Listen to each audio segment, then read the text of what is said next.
coming. Don't the hours go shorter as the days go by? Honestly, I thought it was great. Yeah?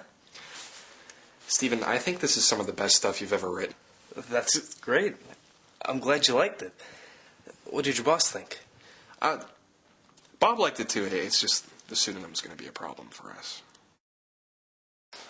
It is? Yeah, well, that's our policy. So what, he's not going to print it? No.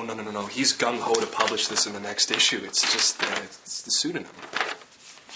You told him it was a pseudonym.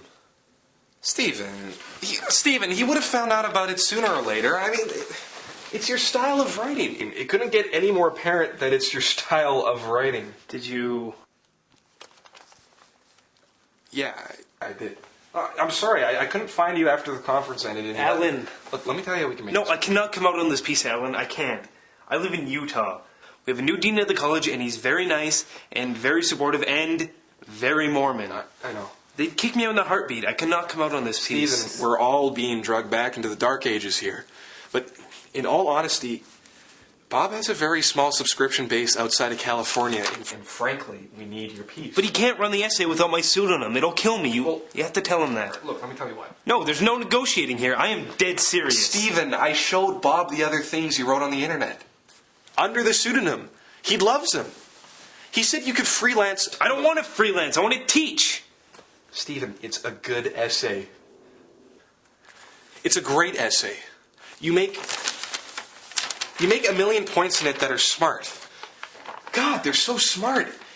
Every gay man in the country should be reading this. Do you realize how easily you could become a national leading figure for us? Yeah, and then all it takes is one Google search, and I'm out of work. Well, I mean, Jesus Christ, Steven. Are you really going to jerk me around like this?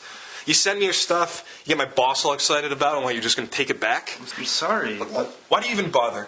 I mean, if you wanted to just be a teacher, why would you send me this stuff in the first place? Or anything else, for that matter? Because you asked me to. Because I believe in what I wrote. I think it's a good essay. So do I. Don't get me wrong, but don't you think anybody else should know that you wrote it? It doesn't matter that people know it's me. What matters is the thought. I think what matters is that you're willing to let these Mormon jerks terrorize you into a corner. Allan, Dean Burton is not a jerk. He's been very supportive and even got me a per diem for the conference this year. Because he thought you were straight, buddy. You got a heterosexual per diem, not a gay one. They don't make gay per diems. Not in Utah, they don't. Burton is a good man. Who thinks you're straight? He supports me. Do you have any idea how hard it was for me to get to this conference last year? Do you have any idea how hard I had to fight to get leave from my classes? This year, Burton practically handed me the travel docs, the per diem. Because he thought you were straight. And this, if I'm not mistaken, is one of the points you make in your essay. But in real life, you let him push you into the closet, right? Okay, maybe you're right. And if I went to UCLA or UNLV or even U of A, I could get a gay per diem. But I don't. I go to a school in the heart of Mormon territory. And it's a good place for me. I like it. And the minute Burton finds out I'm gay, they'll kick me out. Well, thank God the man is so supportive.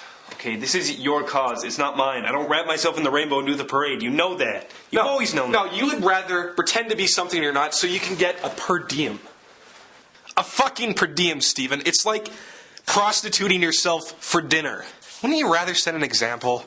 I mean, there must be some gay little Mormon boy in your class that needs a role model, am I right? Okay, not everyone is you, Allan. Some gay men prefer to be a little more discreet. My peers and teachers do not need to know everything about me. And here's a little news flash for you. Having a private life works out perfectly fine for me. You're not acting like a private person when you send me essays like the one you just wrote. Don't you think it's time you finally had the courage of your convictions? Oh, come on, Steven. Stop running away from this. If you asked anybody at that conference what they thought about a smart, articulate, gay, political science undergrad who in this day and age chooses out of his own free will to stay hidden in the closet, they'd say there's no such thing. This is what you choose to do because someone at a Mormon college is promising you a free lunch. Okay, well maybe you should have begged an essay from some other ex-boyfriend, you know?